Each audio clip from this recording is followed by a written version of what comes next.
Hi, Si here from Music Radar. I'm joined once again by Si Truss, Future Music Magazine editor. Hi. Today, Roland have only just dropped in the old Groovebox back on our, the rear ends, haven't they? They have, yeah. So part of a massive drop of new gear from Roland today. Yeah. Today or this week or whenever you're watching this. Yeah. We have the MC707. Mm-hmm. So the MC name will be familiar to anyone who's been keeping up with Roland stuff over the last couple of decades. It's their Groovebox line. Originally started with it was the MC303 the first one. Yeah, pretty sure. Back in the Was 90s. it 202? I think it's can't 303. remember. Anyway, Wikipedia's there for you if you want to check that. We should have checked beforehand. Obviously, yeah, doing our research very well. Yeah. But the last time that they did one of these MC Grooveboxes was the MC808, which was out in 2007. Right. So much like the MPCs from Akai, these are kind of like standalone production boxes that do a mixture of kind of sampling and sequencing things, and also much like those MPCs, around the kind of 2007, 2008 mark, they kind of start to fall out of favour with the general public, because, you know, obviously Ableton Live have been around for a few years, Machine was doing big guns, and you're kind of talking around that time that the idea of having hardware boxes to do all of that stuff compared to your laptop solution and everything, started to look kind of like old hat, pretty uncool, fell out of favour. Recent years, obviously, there's been this big resurgence of people wanting to get away from the laptop a bit. Mm-hmm. The idea of having standalone things. So obviously Akai have done their standalone MPCs, the MPC Live and MPCX. Yeah. More recently they got Force. You've got Pioneer DJ with their SP16 and the kind of Therese line stuff. So the idea of these standalone things is back in fashion. So kind of not surprising that Roland have got back on the MC train, as it were. Yes. With this and the MC101, which they've also announced at the same time. Which we don't have, unfortunately. Yeah, we haven't got that with us, but that's basically a kind of cut down version of this. Yeah. We will talk about more in the future. Uh-huh. This is the kind of big flagship one. This is what we're going to look at today. It's got a lot of cool things going on. It looks rather familiar, doesn't it? So yeah, obviously there's an update to the MC line, but it is a, in kind of looks and design, it's a part of the IRA world. Yeah, definitely. So it looks quite similar to the TR8S, the recent one. In terms of size, shape and weight, it's basically exactly the same. So if you use that, you'll be pretty familiar with the kind of dimensions and sort of layout of this. Obviously the central channel strips here are kind of the same sort of thing. Big difference is that we haven't got the chunky sequencing buttons. Instead we've got these pads here and this kind of screen stuff going on here, which we'll get to in a sec.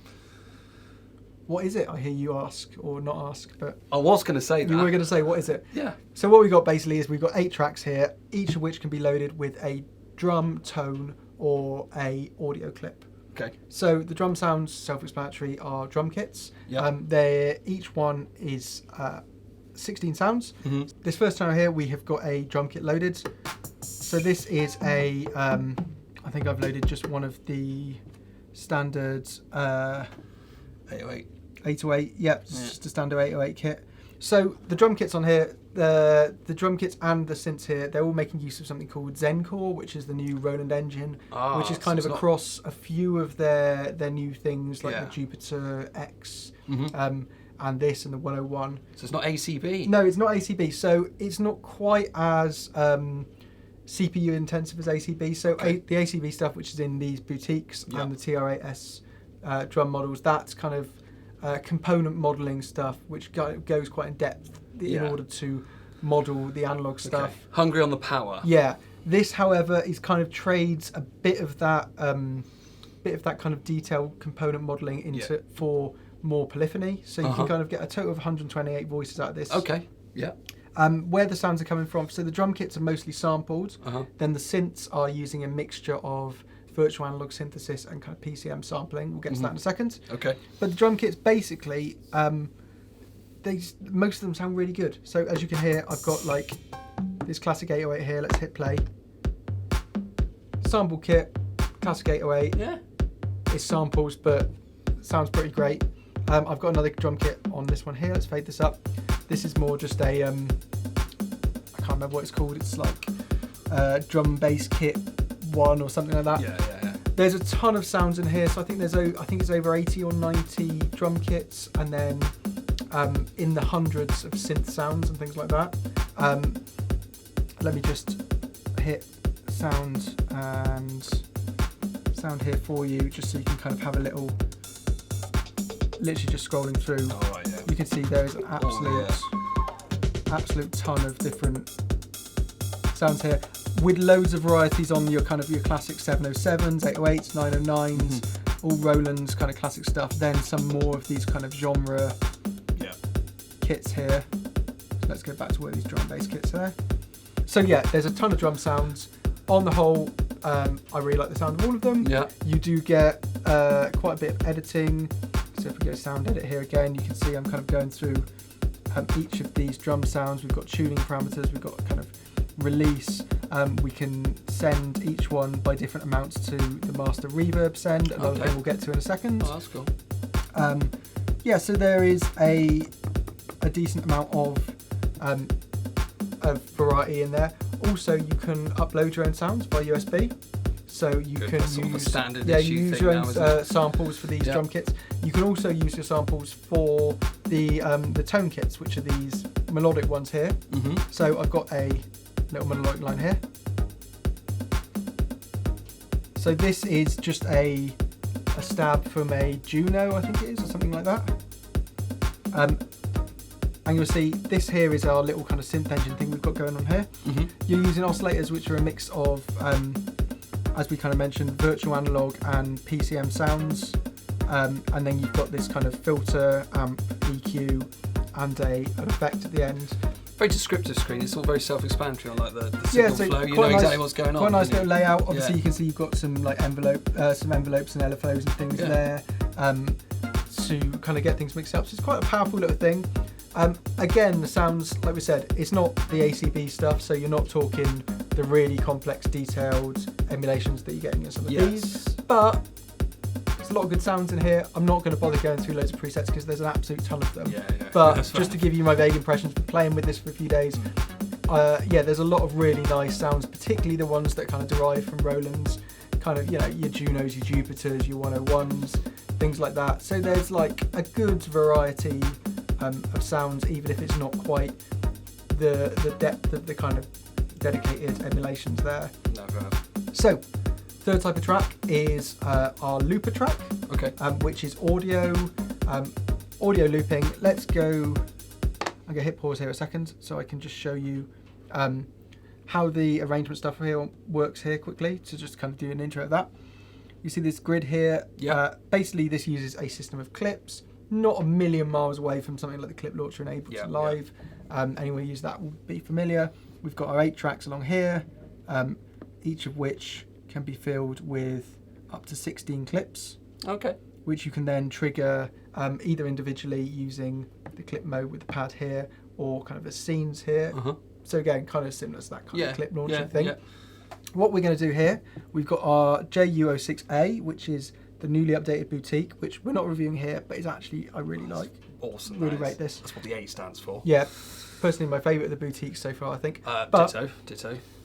We're not talking about that for the moment, but what we are going to do is we're going to take this kind of generic little house groove we've got here, and we've got a little sequence going on here. So what I'm going to do is hit input here. We're on this 4th track here. Hit input, and then I'm going to just raise the volume here.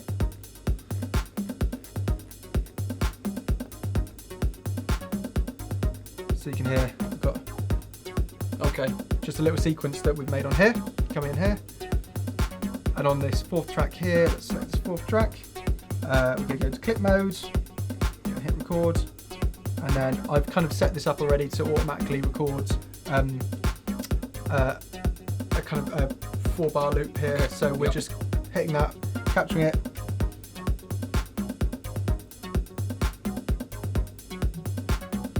And you can see we've now got that looping here. I'm going to turn my inputs down here, so that we're not hearing the actual synth itself anymore.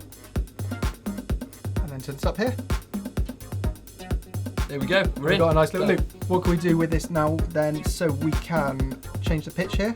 So say I want to pitch it down there. We can reverse it. And then we've got a little effects thing here, so we can send it to a bit of reverb. We can go deeper than that though. This is just kind of our top level controls. by going into our sound edit here. And here we've got a little kind of sample editor here, which I'm not going to start tweaking. Okay. But you can. But you can. Yeah. And we've got kind of various clip settings, things like that. And then this multi-effects here. So I'm going to talk about this for a second, because one of the places that the MC707 really shines for me, like one of my favourite things about it is the effects, range of effects on board. Yeah. So you've got multi-effects on all of the channels, plus we've got master effects here, and on the master effects we've got delay, reverb, and then we've got a multi-effect as well. The multi-effects on the master and delay can kind of draw from the same list of, I think it's over 90 or something effects. So let's start just going through. You've got kind of EQs, compressors, cool filtery things, slightly weirder things, lots of phasers, tremolos, pans, chorus, rotary things, a variety of distortions, variety of delays, a variety of reverbs. You can see as we're going through, it's kind of a sort of it kind of comes across a bit of as a greatest hits of like all of the effect things in recent Roland things, and yeah, there's loads of them. They sound really good, and it's actually one of the really powerful things. Like I said, we've got then on this master track here, we've got a multi-effect again. Let's go edit. We've got a filter. We can sweep the filter there. We've got then, along with the master, that multi-effect, we've got a master compressor. We've got a master EQ. We've got our delay and reverb sends, which we're always sending tracks to. Like I said, individual drum sounds can be sent to the delay and reverb by varying amounts. So yeah, it's really powerful on the effect front. Also, we're talking about, you have got the scatter effect here again, which in the infamous scatter effect. Yeah, infamous scatter effect, which I'm not going to go into too much detail. I'm not going to demonstrate it now because it's kind of does some quite complex things. Scatter is, anyone who's got like one of the older era things will be aware of scatter. When it first appeared on like the first generation TR8, I wasn't that bothered by it personally. Kind of found it a bit like a just sort of slightly generic beat repeat thing. It does do some much more interesting stuff on here, so it's kind of developed over the years to the point where now some of the effects you can achieve with it when you start playing and getting deep are kind of some weird like kind of granularly type things. Yeah. But I think actually it works. Getting useful. So it works particularly well with the MC707 here, because you've got the ability. So obviously this clip, this looper clip here, we've recorded from an external thing. Yeah. We can also resample from other tracks. Okay. So that's quite cool. With the complex multi-effects and the scatter, it's pretty fun to build yourself a loop, then like resample that with a load of weird and crazy effects, so that you can start getting quite cool and experimental with that. Yeah. Gonna stop this for now.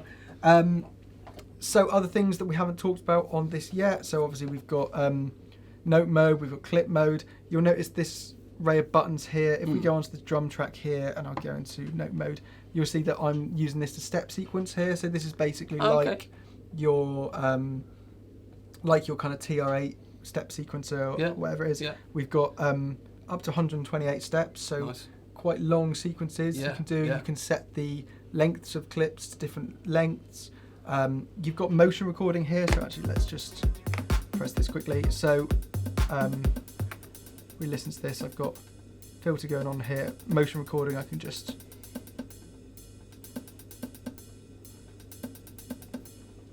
record a nice little bit of easy automation like that. And obviously you can do that with all the parameters.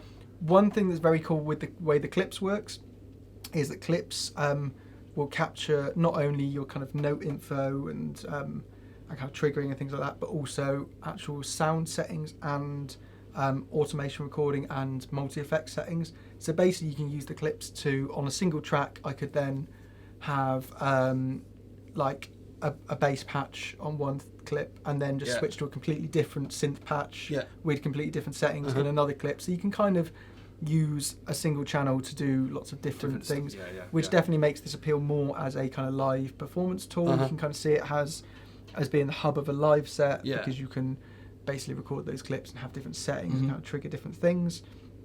You have got also on the back here, What's going on? So we've got our external inputs here that we've been using to sample. You've got your main outputs. You've got one assignable out, and then you've got ins and outs for an effects loop, an external effects loop. Okay, yeah. That's a really nice touch. Cool. So that kind of goes in on the track level before, kind of after master effect and before track reverbs. So that's another really nice touch. So you can get your effects pedals or something, or your external build some hardware. chains there. Again, Cool. another good tool for live performance.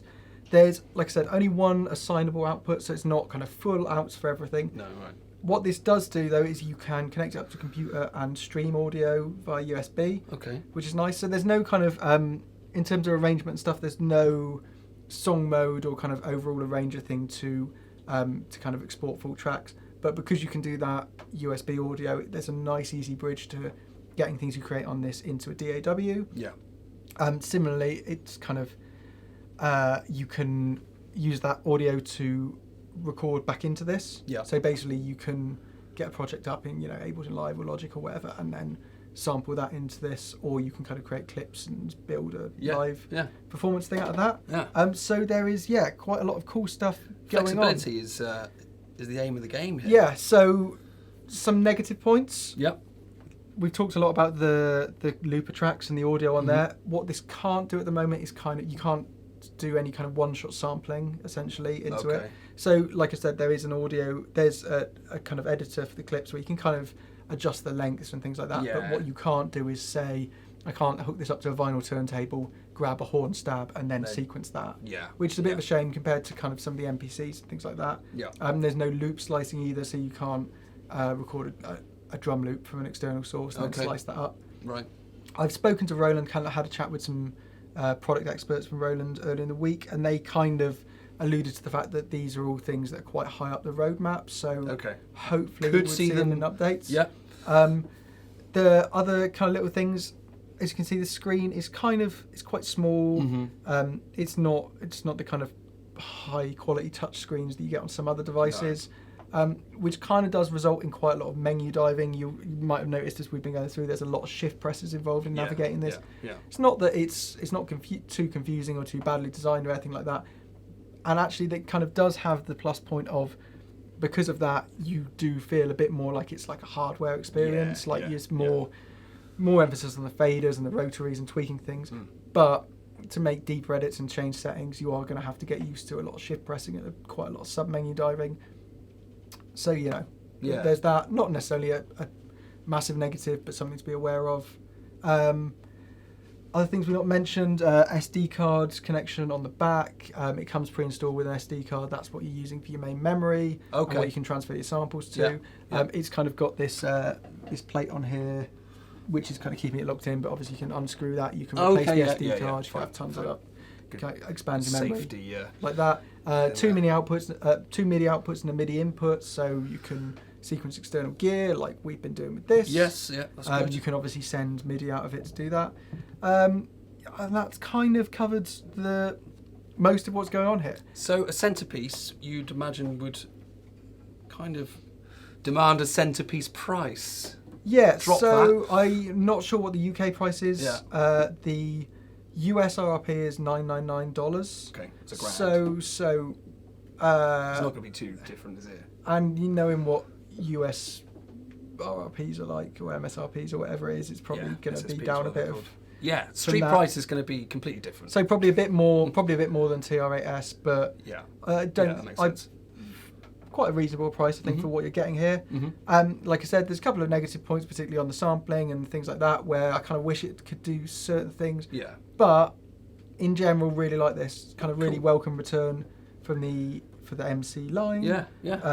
A lot of fun you can do. You can plug it in, and I can kind of imagine how it would make the centerpiece of a bigger setup or a live set or things like that. And particularly with the effects and things like that, there's a lot to like about it. So it seems like it's a very immediate thing, and doing what Grooveboxes were kind of almost designed to do, which was just to be very immediate, have everything there, a great tool to learn on as well as expand out of, and all this sort of stuff. And sound-wise, like we said, it's not the kind of sound isn't quite the pinnacle of what Roland do, but a real kind of generous range of sampled sounds And the synth hands, there's a lot of nice sounds in there. Yeah. Definitely enough to get your teeth into. And you can mangle the rubbish out of them with all the effects anyway. Yeah, so and the fact that you can upload your own samples to use both as instruments and drums is a cool touch. Cool. Cool. Thanks, Si. Thanks very much for that. Be sure to like, subscribe, comment, share wherever you're seeing the video right now. Do check out musicradar.com for all the latest news, reviews and tutorials. And of course, Future Music magazine is on sale now, so go and get a copy. See you soon. Thanks.